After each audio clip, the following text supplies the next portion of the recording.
Sí, bueno, pero 2, 3, probando. ¿Cómo soy ahí atrás?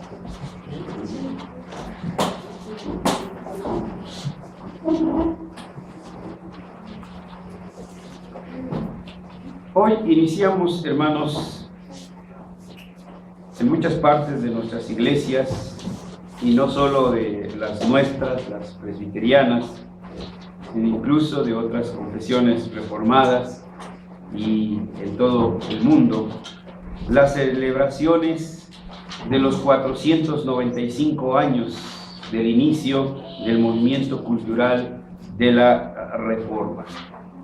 Como ha sido costumbre para nosotros, también hacemos lo propio en este tiempo. Este mes vamos a dedicar las exposiciones a un monumento que está en Ginebra, conocido en español como Monumento Internacional a la Reforma. El nombre original que ellos le pusieron está en francés, Le Mur des Réformateurs. Vamos a abrir las Escrituras en 1 de Samuel capítulo 7, leerlas para encomendarnos al Señor e iniciar la exposición de esta tarde. El primer libro de Samuel, capítulo 7.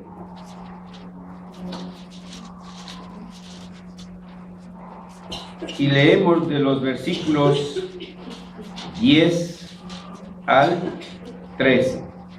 Allí en nuestros lugares vamos a hacer esta lectura unidos. Primero de Samuel 7, ¿sí? Versículos del 10 al 13. ¿Lo tenemos listos? Vamos a leerlos. Dice así: Y aconteció que mientras Samuel sacrificaba el holocausto, los filisteos llegaron para pelear con los hijos de Israel.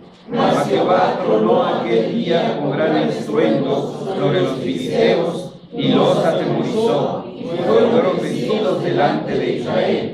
Y saliendo los hijos de Israel de Mizpa, siguieron a los filisteos, hiriéndoles hasta abajo de Bet-car. Tomó luego Samuel una piedra y la puso en Mizpa y Sen, y le puso por nombre Ebenezer, diciendo: hasta aquí nos ayudó Jehová. Así fueron sometidos los filisteos, y no volvieron más a entrar en el territorio de Israel, y la mano de Jehová estuvo contra los filisteos todos los días de Samuel. Amén. Vamos a orar. Nuestro Dios, te damos gracias por concedernos en esta tarde, Señor, acercarnos a tu palabra y a través de la exposición de la misma y por la milagrosa intervención de tu Espíritu Santo, tener el conocimiento de tu verdad. Y nosotros invocamos también la presencia de tu Espíritu Santo para que no solamente tengamos conocimiento de tu palabra, sino también el entendimiento que es requerido para que podamos vivir de acuerdo a tu voluntad. Te rogamos, Señor, que tu Espíritu Santo mueva nuestros corazones, los haga dúctiles y maleables hacia tu palabra, para que estemos prestos y movidos por tu Espíritu para hacer tu voluntad. En el nombre de Cristo Jesús. Amén. Amén. Hablar de un monumento, hablar de una estatua o de varias estatuas, como vamos a hacerlo, quizá pudiera parecer hasta cierto punto para algunas personas escandaloso, y algunos incluso decir: debemos de predicar de Cristo y no de estas cosas. Ciertamente, si nos concentráramos solamente en esos elementos del universo, sí caeríamos entonces en pecado. Razón por la cual el Señor, cuando su pueblo empezó a creer en el arca como si fuera un amuleto, no permitió que su pueblo tomara su arca como tal. Incluso algunas veces fue capturada Y en la última intervención, recordarán, el templo fue quemado por los invasores y ahí se fue consumida también el arca. Esto fue cuando esto fue tomado como amuleto. ¿En qué sentido lo hemos de tomar nosotros? ¿Cómo es que lo hemos de ver nosotros? ¿Y cuál sería el propósito para nosotros y las generaciones que vienen? En este pasaje que acabamos de leer, hermanos, vemos una de las tantas guerras, y ustedes bien saben que Israel siempre fue acosado por sus países circunvecinos. Pocas veces los medios, si su servidor tiene acceso a boletines inmediatos de Israel, en hebreo, en español, incluso en inglés. Y yo no veo esas noticias en los noticieros cotidianos. Pero es casi por semana o casi por día que del lado de Gaza, del lado de Palestina, están lanzando, ¿cómo se llaman estas cosas? Misiles. Que alcanzaron una escuela, que alcanzaron una casa, que mataron un niño, ¿sí?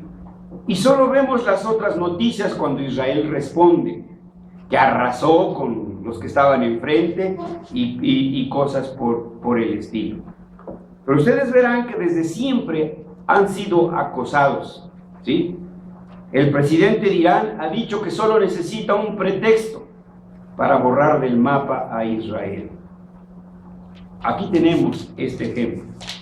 Los filisteos, los eternos enemigos de Israel. Israel siempre acudiendo a la ayuda y al amparo de Jehová. Y en una de estas tantas peleas, como leímos en 1 de Samuel, dice bien claro el pasaje, ¿sí?, en esta guerra, que vino la intervención divina sobre los filisteos, y los confundió y acabaron con ellos. E Israel venció a los filisteos. Y lo que vemos entonces enseguida, que Samuel lo que hace, toma una piedra y le pone por nombre Eben-Ezer. Algunas veces lo han traducido como hasta aquí nos ayudó Jehová. No es esa la traducción. Esta palabra Eben-Ezer es una palabra compuesta.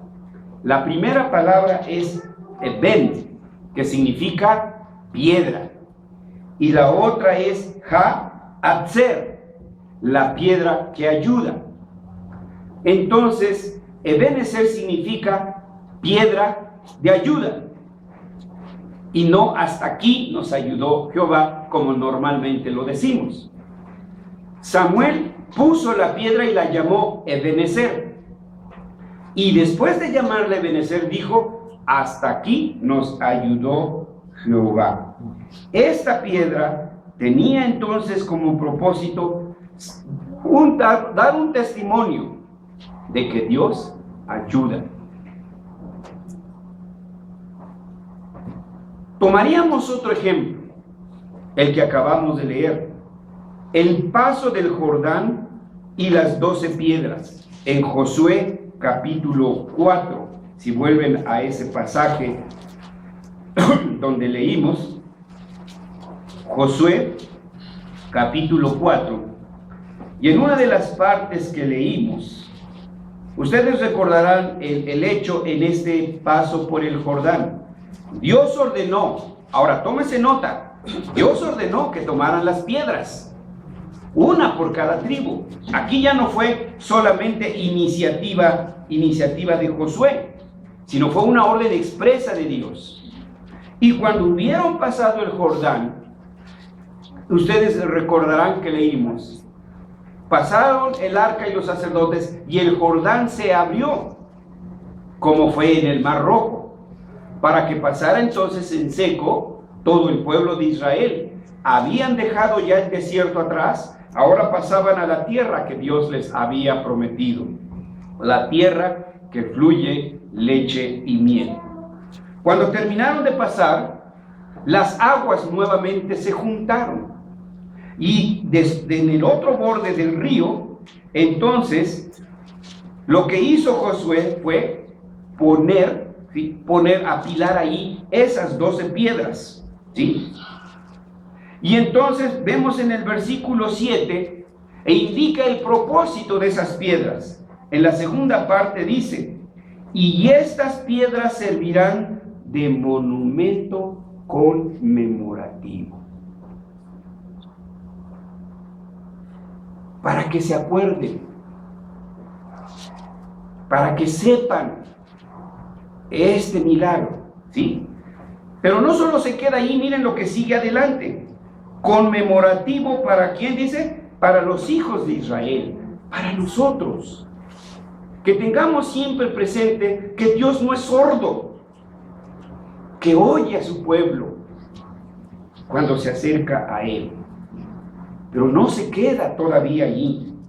En el versículo sigue diciendo que a los hijos, en el versículo 20, y Josué erigió en Gilgal las 12 piedras que habían traído del Jordán, y habló a los hijos de Israel diciendo, cuando mañana preguntaren, ¿quién? Sus hijos.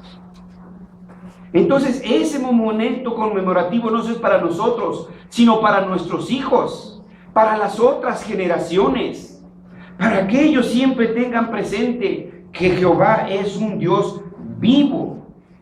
Dice, cuando mañana preguntaren vuestros hijos a sus padres y dijeren, ¿qué significan estas piedras? Declararéis a vuestros hijos diciendo, Israel pasó por seco por este pueblo. Les empiezan ¿a qué? A narrar la historia, hermanos. Vean. Esto es algo que nosotros tenemos que hacer para las siguientes generaciones.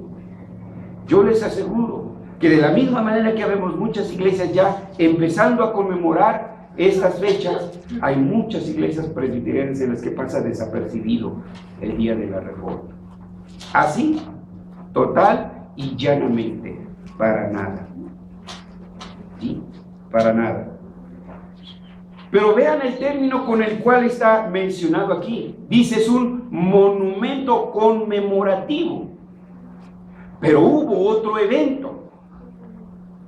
En Josué también, el capítulo 22, recordarán que cuando atravesaron el Jordán, algunas tribus, la de Manasés, la de Rubén, etcétera, le dijeron a Josué, mira, aquí está bonito, quisiéramos quedarnos aquí. Y entonces Josué, consultando con Jehová, le responde, sí, está bien, pero acompañaréis a vuestros hermanos hasta que tomen posesión de la heredad que les ha dado Dios. Y así lo hicieron. Cuando ya todo Israel estaba posesionado, entonces regresan estas tribus a aquellas partes que estaban antes de atravesar el Jordán. Y entonces se les ocurrió hacer un altar. En el capítulo 22 ya lo vieron. Y cuando las otras tribus se dieron cuenta que habían hecho un altar, tenían la experiencia de aquella efigie que hicieron en el desierto y el castigo que Dios les había dado. Y dijeron, no, por culpa de uno nos van a castigar a todos. Y se vinieron todas las tribus de Israel y venían a hacerle guerra a aquellas tribus por el altar que habían hecho. Dice el versículo 10, llegando a los límites del Jordán que está en la tierra de Canaán, los hijos de Rubén y los hijos de Gad y la media tribu de Manasés edificaron allí un altar junto al Jordán, un altar de grande apariencia. Pero cuando vienen las otras tribus hermanas y les increpan sobre de ello, entonces ellos responden la razón y el propósito por el cual habían hecho este altar. En el versículo 26 está la respuesta. Por esto dijimos, edifiquemos ahora un altar, no para holocausto sacrificio, no para adorarlo, no para rendirle adoración, sino para que sea un testimonio entre nosotros y vosotros. y entre los que vendrán,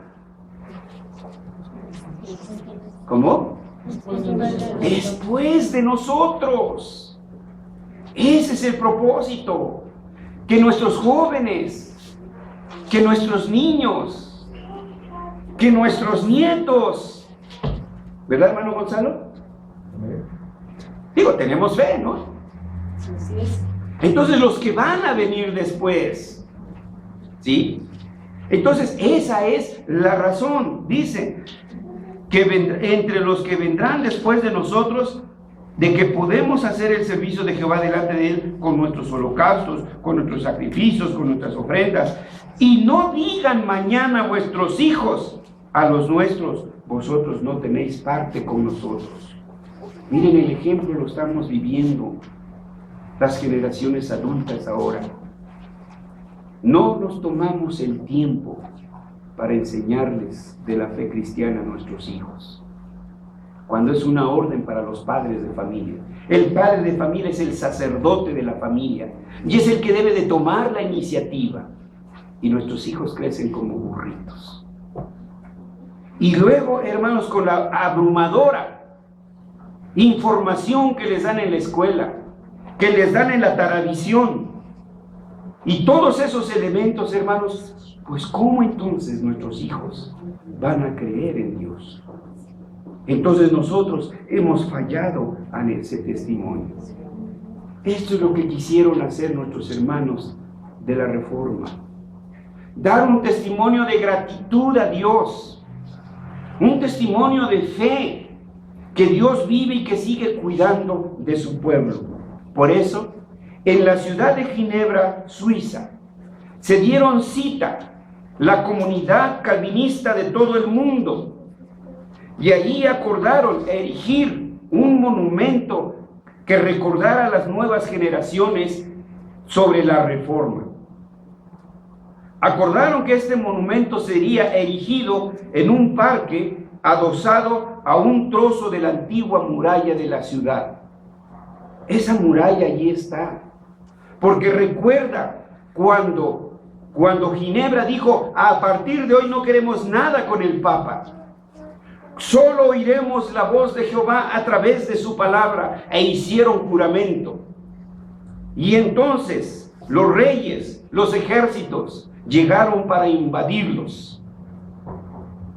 Iba a ser una masacre, pero Dios en su misericordia movió a otros cantones, el cantón suizo, y vinieron en su apoyo, y entonces ganaron esa guerra, y esa muralla quedó allí.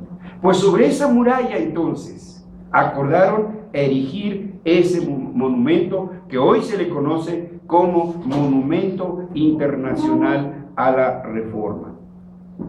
Este monumento fue construido a través de las contribuciones de las iglesias reformadas de todo el mundo, pero el gasto mayor lo llevaron las iglesias reformadas de Hungría y de Ginebra. Es un jardín que cuenta con más de 1 hectárea, así a todo alrededor. Es bastante grande ese aspecto de ahí. Ahora, ¿cómo es que se fue llevando paso a paso y veremos algunos de los elementos importantes de ello? Pasaremos algunos antecedentes de la construcción de este muro. Después de no poca discusión, ustedes saben, cuando tenemos que decidir por algo, ¿sí? Como si en familia a veces no nos podemos poner de acuerdo de qué color vamos a pintar la sala o algo por el estilo. Imagínense ya una familia internacional. Pues entonces los debates estaban ríspidos. Por fin acordaron edificar el monumento en 1908, y se lanzó un concurso internacional para presentar diseños sobre la construcción del llamado Muro de los Reformadores. El concurso suscitó un interés muy amplio, y los proyectos propuestos ofrecían una gran variedad de soluciones. De todo el mundo llegaron proyectos para concursar en la erección de este monumento. El proyecto ganador de entre de más 72 propuestas de concursantes de distintas partes del mundo, fue ganado por 4 arquitectos suizos, entre los cuales estaban Alphonse Labarrière y Jean Taillin. Las estatuas fueron realizadas por 2 escultores, Paul Landowski y Henry Burchard, y este último fue el mismo que diseñó el Cristo que está en Brasil, ese grandote que ustedes ven ahí.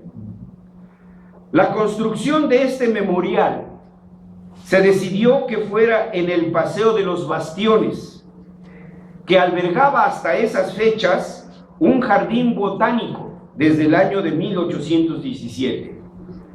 El monumento quedó formado por una pared de piedra grabada y adornada en bajos relieves, delante del cual se erigieron las estatuas de los pioneros guardianes de la Reforma. Es decir, supongamos que este es el jardín, tomaron un muro y en bajo relieve fueron dibujando y escribiendo toda la historia de la Reforma hasta ese momento.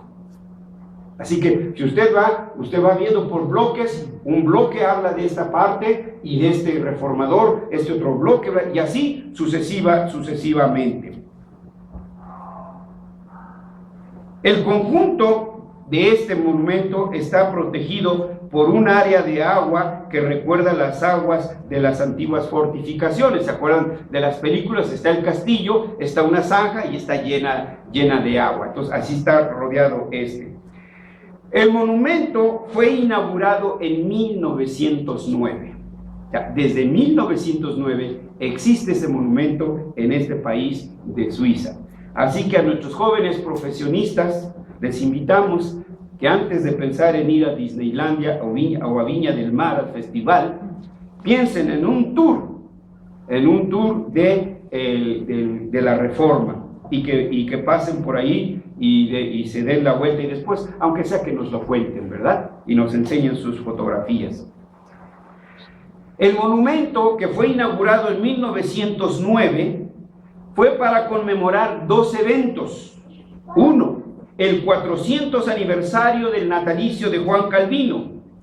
Y 2, el 350 aniversario de la fundación de la Academia de Ginebra, que hoy es la Universidad de Ginebra. Lamentablemente, si uno entra a las páginas de esta universidad hoy, solo dice, sí, que fue fundado en 1559, pero no habla de Calvino, no habla de Teodoro de Beza, no habla de todas las vicisitudes por las cuales pasó el pueblo de Ginebra para erigir esta universidad. ¿Por qué se vieron los reformados precisados a hacer escuelas? Porque los papistas eran los únicos que tenían escuelas y sus hijos no podían ir ahí. Y de ir ahí, ¿qué les iban a enseñar? Entonces procuraron de inmediato la fundación de escuelas. Vamos a describir de una manera breve, sería imposible, hermanos. Yo creo que nos tomaría un tema, como lo hacemos a veces por años, para ir describiendo cada uno de los personajes que están allí. Vamos a tomar solo los personajes centrales. Hoy solo quiero describir este monumento. Vamos a describirlo brevemente, para que después ustedes lo comprueben cuando vayan a internet y vean el monumento de la Reforma. En el muro está grabada en caracteres gigantescos la frase Post tenebras lux. Es una frase latina. Tras las tinieblas, la luz. Este fue el lema de la ciudad de Ginebra, pero también fue el lema general del movimiento de la Reforma. En medio de toda esa pared, ¿sí?, y delante de esta mole de granito, un pedestal diseñado por un italiano, no nos va a dar tiempo de hablar de este escultor italiano ni hoy, ni en este mes, alguna ocasión lo tendremos. En esa gran mole, en ese gran pedestal, existen 4 estatuas grandes de 5 metros de altura, bastante pesadas, ¿sí? Y esas estatuas representan a Guillermo Farel, Calvino, Teodoro Beza y Juan Knox. Entonces, estas están allí colocadas y tiene ahí la fecha de 1559, que fue el año en que estos 4 reformados se encontraban simultáneamente trabajando en Ginebra y bajo la mayor armonía. Qué bonitas eran las reuniones de presbiterio en ese entonces. Hoy son puros gritos y debates, saltos y brincos. Thea Van Halsema en su libro Así fue Calvino describe que se reunían para merendar, tomar chocolatito, pancito y platicar, ¿sí?, sobre su sermón que iban a predicar el próximo domingo. Platicar sobre el estado de la iglesia, cómo iba marchando, sobre los problemas de la iglesia y orar unos por otros, una iglesia por otra iglesia. Esas eran reuniones de presbiterio. Después de charlar amigablemente, más o menos como las reuniones de FIDEC, ¿no? Bueno, algunos no las conocen. Después de charlar amigablemente, cada uno entonces regresaba a su iglesia. Bueno, este es el momento 1559, cuando se encuentran, porque todos fueron llegando en distintos tiempos, distintas épocas, como lo vamos a exponer en futuras ocasiones, en lo que va de este mes. Hay una particularidad de esta estatua, o mejor dicho, de esta gran mole de 4 estatuas. Los 4 hombres que he mencionado, Farel, Calvino, Beza y Knox, están vestidos con la tradicional robe de Genève, la toga, que ya perdimos esa costumbre los reformados. No, dicen, eso es de los papistas. No, ellos usan sotanas, no togas, ¿sí? Y otro mandilito blanco y luego otros colorcitos por ahí, ¿sí? No, era la toga que distinguía el oficio. Y sobre esa toga una pequeña Biblia, ¿sí?, del pueblo cristiano en su mano. Noten cuando vayan ustedes al internet, porque se van a ir, ¿verdad? Verán que cada uno está aquí con su Biblia. Esto nos daba que la prioridad que ellos le daban, que ellos enseñaban de las Escrituras, que predicaban de la Biblia. En la base, esa grandota que está en medio, la que está sosteniendo las 4 grandes estatuas de estos reformadores, van a aparecer si ustedes van allá, espero que vayan. Nos avisan para que oremos que no se caiga el avión. Y cuando ustedes se paren enfrente allí de esa estatua, van a encontrar 3 letras, una I, un punto, una H, un punto, y una S y un punto, IHS. Son las siglas en latín de la frase Jesus hominum salvator. Jesús, el hombre, nuestro Salvador. Y van a encontrar ahí esas palabras. Luego en los muros tenemos bajorrelieves, ¿sí? O sea, le sacan con el cincel, ¿verdad? Les van, quedan incrustados dentro del muro. Los bajorrelieves a la derecha de esos 4 hombres y a la izquierda de este grupo central, recuerdan las primeras predicaciones de Farel en Ginebra y de Knox en Edimburgo. Ahora vean, Ginebra no fue localista. Ginebra sabe que la Reforma atravesó el mundo y que somos hermanos en fe en todo el mundo y que tenemos hermanos en la fe reformados en todo México, en toda América y en todos los continentes. Hermanos, cuando yo tengo la oportunidad de estar en alguna iglesia presbiteriana, yo me identifico como presbiteriano global, como presbiteriano internacional. Estoy ante un grupo presbiteriano.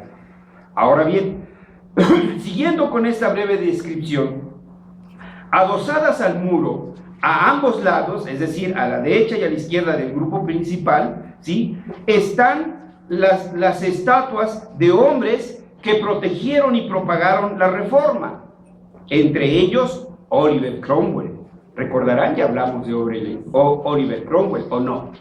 ¿Sí? Fue el reformador de México, ¿verdad? No, sí, por allá sí ya. Pensé que ya estaban dormidos, hermanos. Entonces, Oliver Cromwell fue un puritano de Inglaterra, de donde surgieron los símbolos doctrinales de los presbiterianos. Mientras los soldados, los Ironsides, estaban regando su sangre, ¿sí? Su sangre en los campos de Inglaterra, los teólogos estaban en la abadía de Westminster elaborando este monumento confesional. La sangre corría de nuestros hermanos puritanos por los campos de batalla, y los teólogos orando y preparando este documento. Hoy, hermanos, es documento viejo y tirado a la basura por nuestras iglesias presbiterianas. Vean, hermanos, precisamente porque no hemos procurado de educar a nuestras nuevas generaciones, de educar a nuestros jóvenes. Hoy nuestros jóvenes, en algunas iglesias, hasta Cuauhtémoc, ¿qué es Cuauhtémoc qué? Ya le iba a decir Sánchez, pero no es Sánchez. ¿Cuauhtémoc qué? No, el de los libros. Es Sánchez, ¿verdad? Es Sánchez. Sí, es Cuauhtémoc Sánchez. No me acuerdo cómo se llaman sus libros. Es que son un grito desesperado y no sé cuántos. Sí, hermanos, qué triste, ¿no? Qué triste que hasta allá estén llegando. Dos grandes moles de piedra a un lado, ¿sí? Estamos ahora en los extremos. Supónganse que este es el extremo y están las 4 estatuas. Ahora, a los lados, en los extremos, 2 moles de piedra, es decir, 2 grandotes, nos van a pensar en los moles de Puebla. 2 grandes moles de piedra a un lado y otro de la pequeña escalinata que baja al monumento, recuerdan la memoria de 2 grandes reformadores, Lutero y Ulrico Zwinglio, del cual también ya hemos hablado aquí, ¿no se acuerdan? Asimismo, también encontramos estatuas de los precursores de la Reforma, Pedro Baldo, John Wycliffe, John Hus y Jerónimo de Praga, entre otros. La construcción ha seguido en su avance. El 3 de noviembre del 2002, en el marco de las celebraciones del Día de la Reforma, se grabó en las piedras del muro el nombre de otros precursores de la Reforma. Estamos hablando de hace aproximadamente, mejor dicho, 10 años, ¿sí? Durante esa conmemoración, ahí agregaron, como aquí en el Congreso, ¿recuerdan? Está la lista de los hombres ilustres que han dado el significado a nuestro país, pero entiendo, hace algunos años pusieron ahí el nombre de Pancho Villa, y no me acuerdo qué otro. Están ahí, lo grabaron. Bueno, entonces vieron, se nos olvidó también debe de estar aquí. Y entonces grabaron el nombre de Pedro Baldo, John Wycliffe, John Hus, y la primera mujer, ¿sí? La primera mujer que apareció ahí en el muro de la Reforma es Marie Dentier, originaria de Bélgica. Así que, a grandes rasgos, este es el muro que sirve de testimonio a las siguientes generaciones. Porque el Señor nos manda, hermanos, que enseñemos a nuestras generaciones. Quiero concluir, hermanos, con un vistazo que le damos al Salmo 78.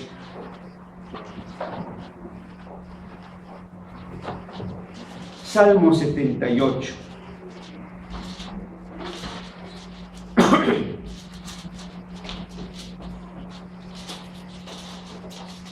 Solo voy a comentar unos cuantos versículos de este salmo. Miren lo que dice el versículo 1. Escucha, pueblo mío, mi ley. Inclinad vuestro oído a las palabras de mi boca. Abriré mi boca en proverbios. Hablaré cosas escondidas desde tiempos antiguos. Ahora prestemos atención al versículo 3. Las cuales hemos oído y entendido. ¿Qué dice? Que nuestros padres nos las contaron. Yo no puedo decir eso de mi papá. Jamás mi papá me habló de Dios. Jamás mi papá me habló de la Biblia. Pero queremos que Samara si un día diga, esto me lo leyó mi mamá, esto me lo contó mi papá. Vean ustedes aquí el testimonio, las que hemos oído y entendido que nuestros padres nos la contaron, Esta es nuestra tarea como padres, hermanos. Contarles estas cosas a nuestros hijos y dejarles la encomienda que ellos lo hagan con nuestros nietos y así sucesivamente. Sigue diciendo el Salmo: no las encubriremos a sus hijos. Ahora está hablando el abuelo. Si mi hijo omite, yo se las contaré a mis nietos. Dice: no las encubriremos a sus hijos, contando a la generación venidera las alabanzas de Jehová y su potencia y las maravillas que él hizo. Sigue diciendo el salmista: él estableció testimonio en Jacob y puso ley en Israel. Y ahora la frase: la cual mandó a nuestros padres que la notificasen a sus hijos. Los padres tenemos que pedir perdón aquí por no haber cumplido con nuestro oficio de padre, porque esta es nuestra primera tarea. Nuestros hijos no son pollos para arrimarles solamente maíz, ni son popis para arrimarles nada más, creo que pedigrí se llama, ¿no? O las croquetas, hermanos. No. Nuestros hijos son seres espirituales y necesitan también el alimento espiritual. Y la primera tarea sacerdotal es de los padres de familia. Y el padre que no cumple con esto es un negligente. Después no pregunte por qué a su hijo a los 12, 13 años ya no quiere estar con usted, ya no quiere estar en su iglesia. Sigue leyendo. El versículo 6: para que lo sepa la generación venidera. Vean la insistencia. Que lo sepa la generación venidera, y los hijos que nacerán, y los que se levantarán, lo cuenten a sus hijos. ¿Cuánto compromiso hay aquí para nosotros, hermanos? Para nosotros como padres, para nosotros como consistorio, como ancianos, que también se les nombra padres de la iglesia, porque proveen alimento espiritual para los hijos de la iglesia. ¿Cuánta responsabilidad tenemos para las futuras generaciones como iglesia? Tenemos que dejar un legado a los que nos seguirán después de nosotros, ¿sí? Y por último menciona la razón: a fin de que pongan en Dios su confianza, no en su cuate que tienen en el Congreso, ¿sí? No la palanca que tienen en la delegación. Que pongan su confianza en Dios y que no se olviden de las obras de Dios, sus milagros, su amor, su paciencia, su provisión, su providencia. Todo eso nuestros hijos lo deben de tener siempre presente. Así que, concluyendo, diríamos esto, hermanos: ¿por qué estamos tomando este tiempo y hablar de este testimonio de nuestros hermanos reformados en Ginebra? Primero, para recordatorio nuestro, para que se acuerde usted, para que me acuerde yo, para que se acuerden nuestros ancianos. Tengamos presente el alto costo, no solo la sangre de nuestro Señor Jesucristo, sino la de los mártires de la Reforma, hermanos, para que nosotros hoy estemos aquí libremente, sentados en nuestras sillas, y podamos abrir con libertad la Biblia y podamos adorar a nuestro Dios. Estamos tomando este espacio y espero, hermanos, que cuando el Señor me tome y me lleve o aquí o a su presencia, esta iglesia siga ponderando para que estos eventos se sigan celebrando para testimonio de nuestros hijos, ¿sí? Para que lo esté recordando siempre Ulises, para que lo esté recordando siempre Irán, para que lo esté recordando cada uno de los hijos de la iglesia. Pero también lo estamos presentando porque el pueblo del Señor debe de ser un pueblo que muestra su gratitud. Recordarán uno de los temas cuando predicamos sobre la iglesia. Dijimos en ese tema que la iglesia predica la gratitud a Dios. Y nos extendimos como siempre, ¿verdad?, en los sermones, para hablar del gran testimonio que debe dar la iglesia, de su gratitud para las bondades de Dios. Pero además, hermanos, esta es una oportunidad para confesar ante los incrédulos, ante los ignorantes, de quién es verdaderamente nuestro Dios y quiénes somos nosotros. Pero finalmente, hermanos, compromiso tenemos porque mandato es de Dios, que debemos dejar esto como un legado para nuestras futuras generaciones. Hermanos, no seamos negligentes entonces en nuestra obligación de dar testimonio, en nuestra obligación de enseñar a nuestros hijos, en nuestra obligación de enseñar a las futuras generaciones. Hablaremos pues entonces ahora de cada uno de estos personajes. Guillermo Farel, primeramente Dios, será el primero que expondremos el próximo domingo. Mientras tanto, irrumpamos en gratitud al Señor por su fidelidad, pero también de vergüenza por no cumplir fielmente con nuestra tarea de enseñar a nuestros hijos y a los hijos de nuestros hijos. Vamos a orar. Nuestro buen Dios, gracias porque en los momentos oportunos y por ti dados has tenido compasión de tu pueblo. Cuando éste fue guiado por ciegos, cuando éste fue llevado a los abismos de la ignorancia, en tu misericordia levantaste hombres que no tuvieron miedo en levantar en alto tu palabra y enseñarla a tu pueblo para que te conociera a ti, el único Dios verdadero, y a Jesucristo a quien tú enviaste para rescatar a tu pueblo. Gracias, Señor, porque nuestro país mismo fue objeto de tus bendiciones.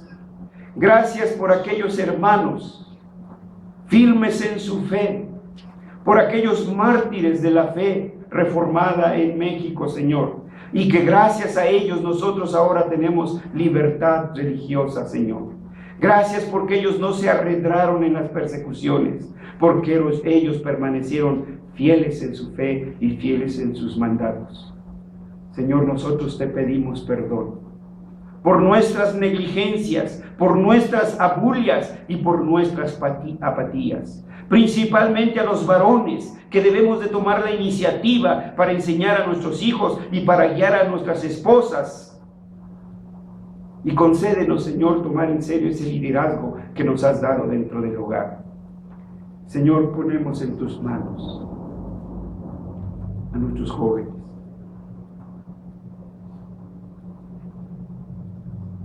Lo más bonito que tenemos, Señor. Lo más preciado que tenemos. Y que sentimos como poco a poco se nos escurre como agua entre los dedos. Que los encantos del mundo, Señor, los están atrayendo. Pero la culpa es nuestra porque la negligencia fue nuestra, Señor. Pero apiádate de nuestros hijos como hijos del pacto. Y de nuestros niños que ahora apenas empiezan su formación. Que seamos conscientes que debemos de proveerles esa educación y que los traigamos aquí en este lugar donde se instruyen a estas generaciones. Padre, que esta iglesia se distinga, porque enseña tu palabra, porque aprende tu palabra, porque confiesa tu palabra. Por Jesús oramos, Señor, y ayúdanos a cumplir con nuestro oficio y nuestro testimonio. En Jesús oramos. Amén. Amén.